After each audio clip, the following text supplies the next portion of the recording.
Greetings and welcome to the Hope Recovery Podcast, hosted by Greg Schmalhofer. The Hope Recovery Podcast provides faith-based recovery messages to help you be successful in recovery and to grow in your faith as well. Hello and welcome to the Hope Recovery Podcast. I'm your host, Greg Schmalhofer, and this is episode number 59, and this is the podcast episode for March. What I'd like to do today is to give a brief devotional message on the passage from Luke chapter 5, verses 1 through 11. And for this passage, I've given it the title of When You Don't Understand God. This brief podcast message today will try to look at what this passage has to say about the times when we don't understand God, when we don't understand what God is doing or why. This is, for me, a favorite passage of mine, and there are many biblical principles that are presented throughout this passage. But for me, this message, I will try to focus on the main topic of when we don't understand God, the times of when we just don't understand what God is doing. So with that, let me start with the first of the 5 principles that I see in this passage. And first, for the times in your life that you don't understand God, I would suggest to first remember that God is still right there with you. God did not leave you alone. He is there if you look for Him. And Luke chapter 5 and verses 1 through 3 says this: One day, as Jesus was standing by the lake of Gennesaret, the people were crowding around him and listening to the word of God. He saw at the water's edge 2 boats, left there by the fishermen who were washing their nets. He got into one of the boats, the one belonging to Simon, and asked him to put out a little from shore. Then he sat down and taught the people from the boat.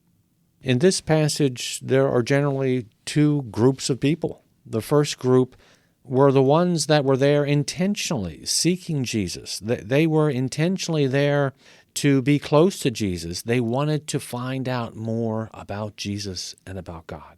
This group was described as crowding around him and listening to the word of God. Jesus was right there with them, and they did not want to miss him. The second group of people were the fishermen, who later became the disciples. They were also right there close by where Jesus was teaching, but they were busy with the activities of the day, and for them dealing with the struggles of a terrible night of fishing. They were going about their regular everyday work of fishing and washing the nets, as Jesus, as the Son of God, was right there close by them, and yet they did not see him. God did not leave them alone. Jesus was there, but they did not look for him, and they did not see him. This reminds me of a quote from Alcoholics Anonymous on page 430 that also talks about seeing God even in unexpected ways when it says this. It says, "Slowly but surely some wisdom and humility began to creep in. I became more teachable. I found God working all around me, where previously I was sure I had been alone. When I opened my eyes enough to see the miracle, I found that it was right in front of my face. I was growing in God's love." End quote. For you today, regardless of where you are at in recovery, perhaps you are still in your addiction struggle, or perhaps you are early in recovery, or maybe further along in your recovery, but many things of life are hitting you. I encourage you to remember that God is right there with you. God did not leave you all alone. Just take the time to look for him. God is there wanting to help you, to guide you, to not leave you all alone. Look for God wherever you are at, for God is there, and God will engage with you, perhaps by bringing just the right person into your path to help you, or to encourage you, or to meet your need in just the right way. Look for God in whatever situation of life you are in, because you are not alone. God is right there with you and wanting to help you.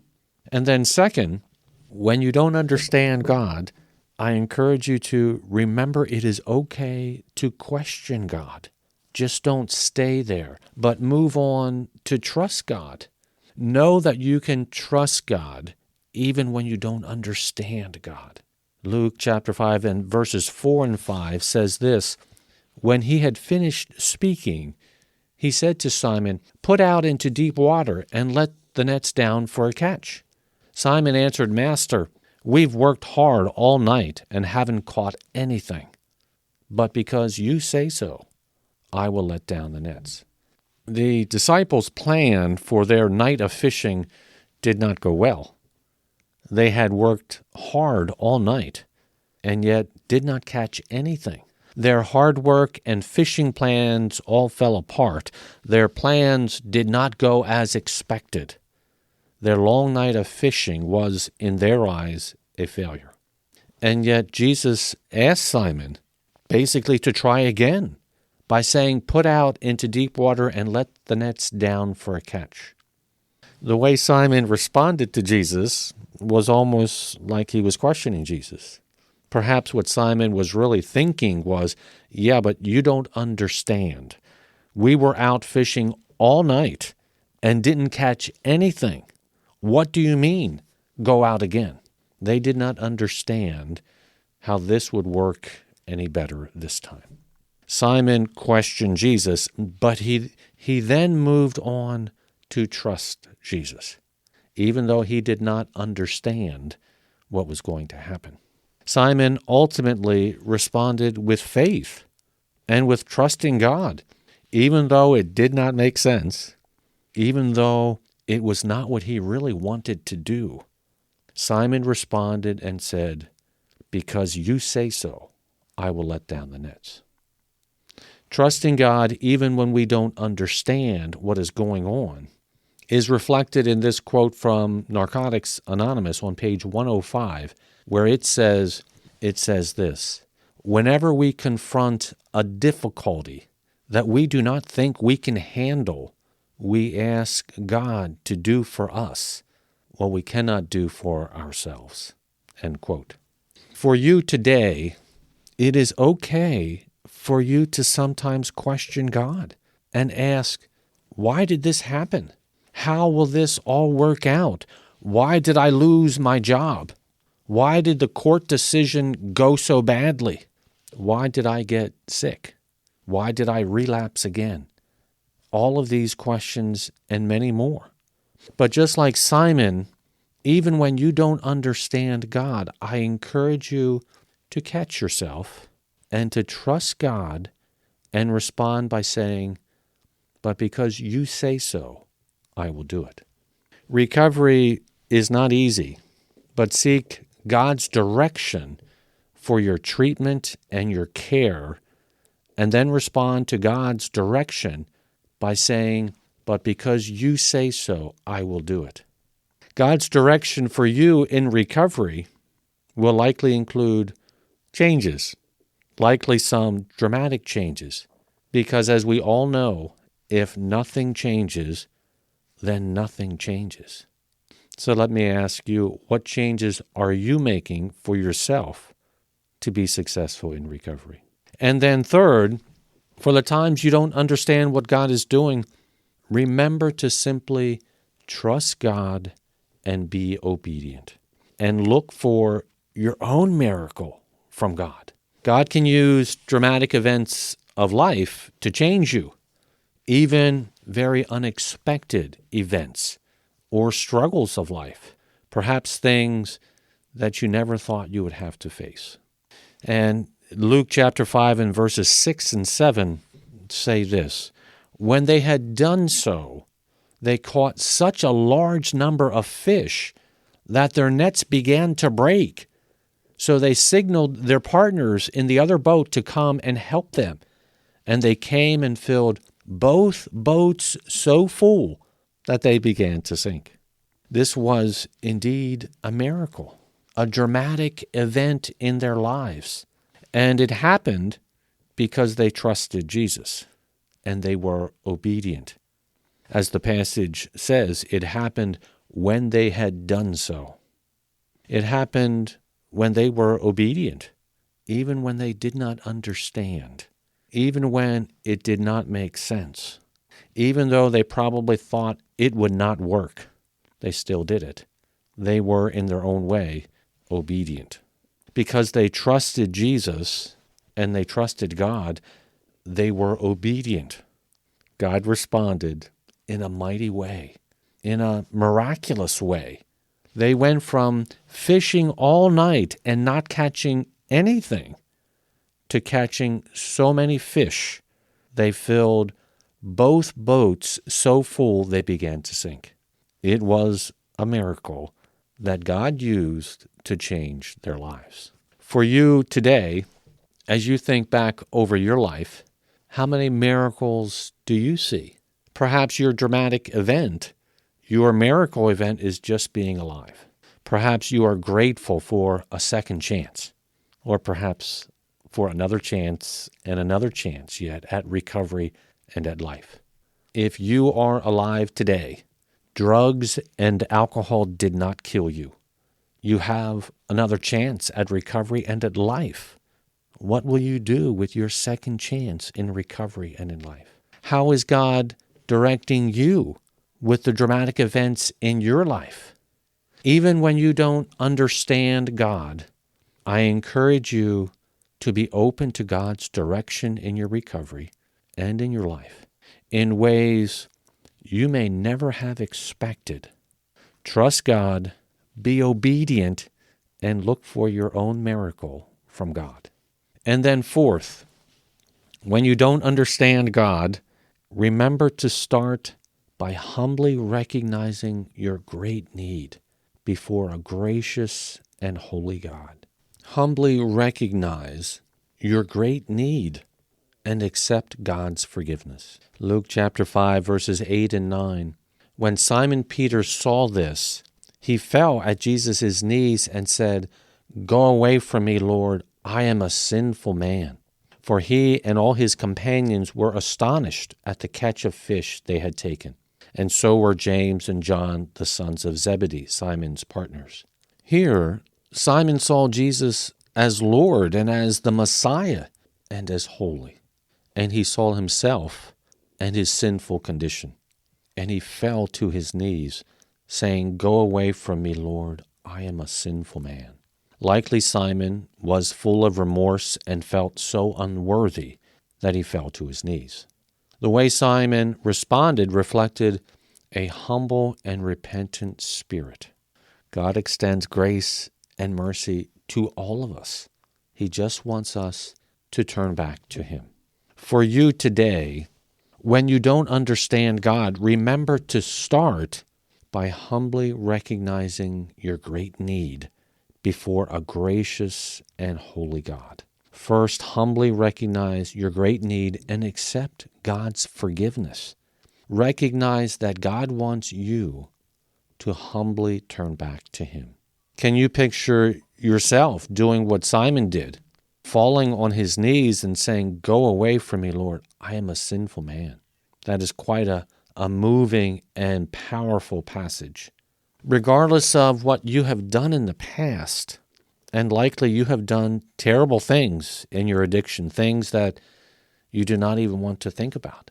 But remember that God is a loving, caring, and compassionate God, and he just wants you to turn back to him with a humble and repentant spirit. Accept God's forgiveness and be open to how God will use you as a humble servant for God and for others as well. This passage and this discussion reminds me of step 3 of recovery that says, made a decision to turn our will and our lives over to the care of God as we understood him. And then fifth and lastly, when you don't understand God, remember that God still says to you today, don't be afraid. Don't be afraid because you can trust God.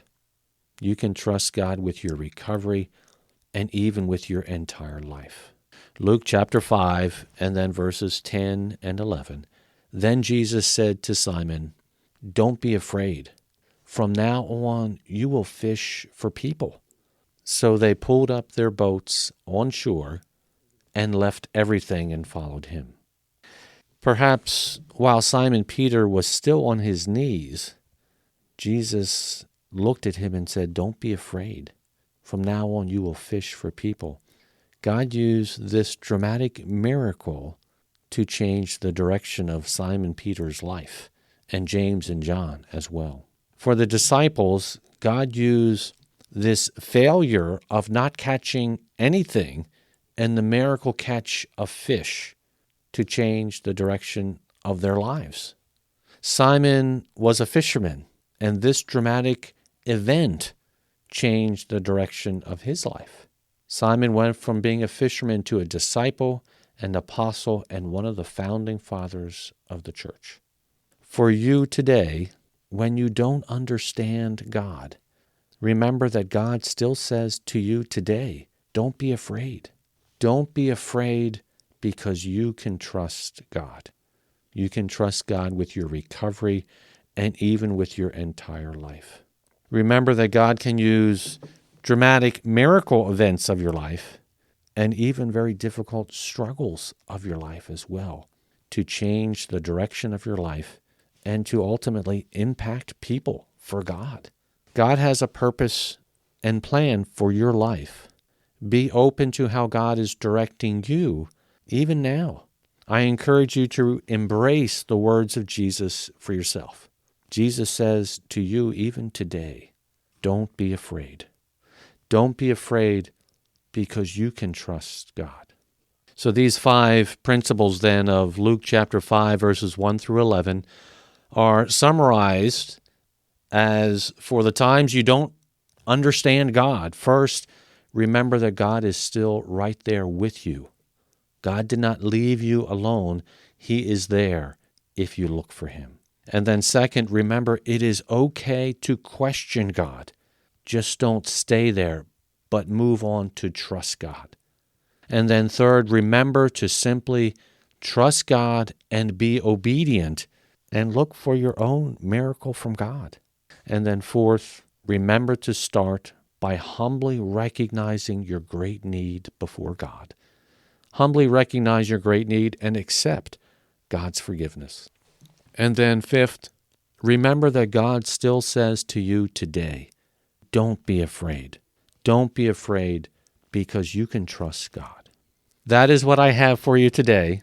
Thank you very much for joining me on the Hope Recovery Podcast. And remember, there is always hope with God. Take care, and God bless you all.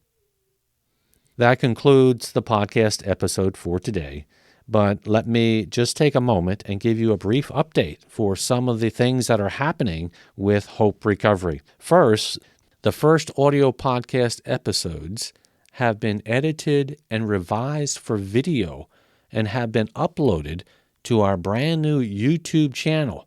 The audio podcast episodes on the 12 Steps of Recovery series have been revised for video and are all available now on YouTube. Our channel on YouTube is at HopeRecoveryUs. And if you go to the Hope Recovery website at www.hoperecovery.us, there is a YouTube link right on the top of the website. And then also another update, the new book, The 12 Steps of Recovery, Success in Recovery Through a Faith-Based Journey, is now available in a large print edition in a larger 6x9-inch size, and then also a Kindle or ebook edition. And third, more episodes from the audio podcast will be revised and edited and brought over to YouTube, and also video episodes at some point in the future as well. As always, if you are interested in more faith-based recovery resources, please see the website at www.hoperecovery.us. And if there is any way I can help you or your recovery group or recovery ministry, please feel free to email me at HopeRecoveryUs@gmail.com, and I would be happy to talk with you further. And again, take care, and God bless you all.